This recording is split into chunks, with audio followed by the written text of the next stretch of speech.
Let's bring in NBC's national correspondent, political correspondent, Steve Kornacki at the big board. Steve, take us inside this new NBC News poll. Yeah, some interesting ingredients that go into what you're seeing here. Harris with a 5-point advantage in our poll nationally over Donald Trump. The big picture, of course, is, look, we've been polling the 2024 race for a while now. This is the first one that NBC has polled with a Harris-Trump matchup. All of the previous polls we did were Biden versus Trump. And going back a year, all of those Biden-Trump polls, 4 of them, Trump had the lead in. 1 of them was tied. So big picture here. This is an illustration of how much the race has sort of transformed over the last 2 months. Now, take a look in terms of what goes into that advantage for Harris in this poll. 1, a gender gap. You're seeing here among men, Trump with an advantage. That's a 12-point advantage for Trump. Among women, 58-37. That is a 21-point advantage for Kamala Harris. What that adds up to is 21 and 12, a total gender gap of 33 points. Now, if anything like that materializes on Election Day, it would just blow away 2020 and 2016, which also had massive gender gaps. This would be significantly bigger than that. That margin among women for Kamala Harris, particularly younger women, an important part of that for her, helping power her in that lead that you see. Then we break it down by race here. Among white voters, 9-point advantage for Trump. I think this one is significant. Among black voters in our poll, 85-7 Harris. Remember, a lot of talk when Joe Biden was the candidate because there were a lot of numbers showing that with Biden as the candidate, Trump was somewhere in the teens among black voters. That doesn't sound like much, but historically, that would be very high for a Republican. And Biden's number among black voters when he was the candidate, you were generally seeing somewhere in the 60s. Even there were some polls in the 50s. It was a big area of slack for Biden when he was the candidate because this is traditionally a very core Democratic group. In our poll, at least, you see what would be a more sort of traditional number there for the Democrats and for the Republicans. And among Latino voters, Harris with a 19-point advantage. Again, that would be lower for Democrats than they typically get among Latino voters. But again, it is an improvement from where Joe Biden was running. So that helps add up to that lead that you see there for Kamala Harris. Also, take a look at this. The image of Kamala Harris since she became the candidate. This is just asking folks, do you have a positive or negative view? And you can see Harris, 48%. A couple things stand out. She's the only one above water. It's slightly, but higher positive than negative. Everyone, you see this, I should say, Walz is as well here. But Harris, the highest number there at 48% above water. You see Trump at 53. The key, though, is when Harris got in this race just before, we asked the same question about her. Her positive score, this was back in July in our poll, was just 32%. So it's gone from 32 to 48 since she became a candidate. You know, Trump's number more flat. We're kind of used to seeing that for him. So a big jump there for her. Then there is this one. And if you're a Republican and you're looking to take heart in something in this poll, this would be it here. Asking about a number of issues and attributes. The question asked here is which candidate would be better on. And you can see, look, on securing the border, immigration, this rates as a very high concern, voters say in our poll. It's a 21-point advantage for Trump over Harris. Dealing with the economy and inflation, if you combine them, the top issue for voters in our poll. Trump with a 9-point advantage there. You see some Harris advantages here. I just flagged this one because this was, remember, necessary mental and physical health to be president. This is where Trump had that massive advantage over Joe Biden. This was basically reading as a question about age when Biden was the candidate. And that has just completely turned around with Harris as the Democratic candidate. And the other key to this, too, I think just one thing to keep in mind, while these are Trump advantages here, and if these advantages do persist for him, it certainly keeps him in the game heading into the election. He had bigger advantages on these questions when Biden was the candidate. On the border and on immigration, when Biden was the candidate, it was a 35-point edge for Trump. It's 21 now. Look, the economy when Biden was the candidate, 22.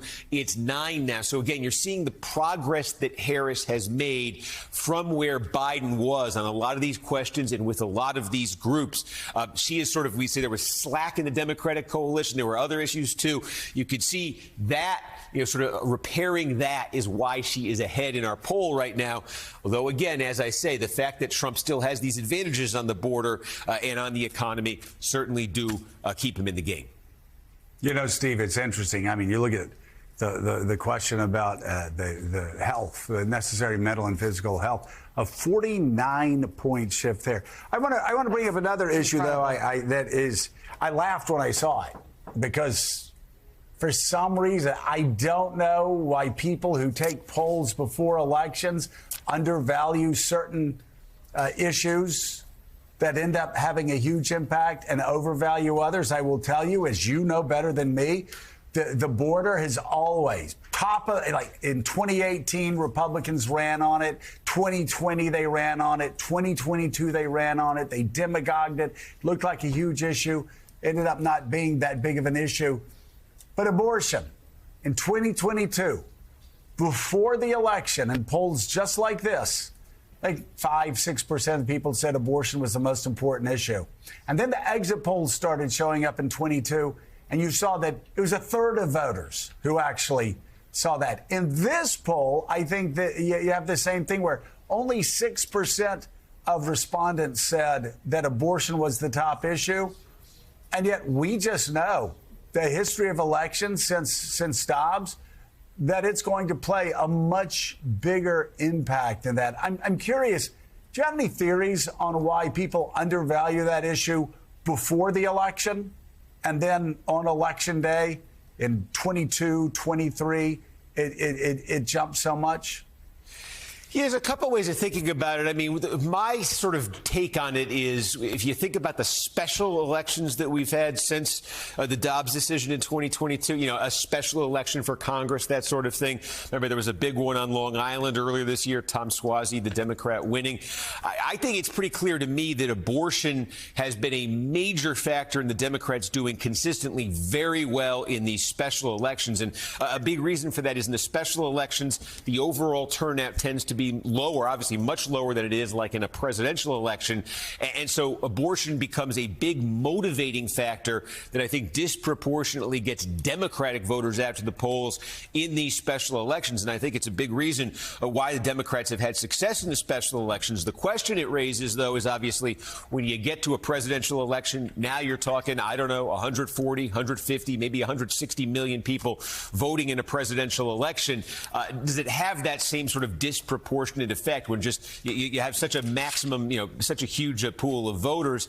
And the other cautionary note I always just say about abortion, because I'm still sort of processing, I think, the politics of this too myself. But one thing that is in my mind, at least a little bit in 2022, I think of Georgia a lot. If you remember Georgia in 2022, Brian Kemp, the Republican governor, got reelected by 8 points. Herschel Walker, Trump's sort of handpicked candidate for the U.S. Senate in Georgia, was defeated as they both ran on the same ballot, two Republicans, different results. And it does stick out in my mind that, you know, in the post-Dobbs world, it's the governor who has more power on this question of abortion than the U.S. Senator. It's the states who are setting the laws right now. And Kemp and Walker had identical positions on abortion, and yet Kemp was able to win in Georgia while Walker actually was defeated in the Senate election. So I've always sort of had that one in my mind, too, that there was something else splitting those candidates. I actually thought in 2022 in Georgia it was much more of a Trump effect in the suburbs. But look, we're still seeing it. This is about 2 years now. The exact effects of this Dobbs decision, how they reshuffle things, do they motivate one particular group, young women maybe, still sort of sorting it out. But it's a major, major variable, obviously, heading into this one. Yeah. Definitely is. NBC's Steve Kornacki, thank you. And I think it's more than young women, honestly, because if you have a daughter of childbearing age, or if you are a man who, we're all worried about this. Well, and from you know, one angle or another. I saw a focus group earlier this year where a libertarian said, well, wait a second. If I don't trust the federal government to handle my money, my health care, all these other things, why do I trust the federal government to handle and control a woman's body? To save my daughter's life. As libertarians said, which means it will soon be my body and men's body. So it is, again, it's a concern for a lot of people.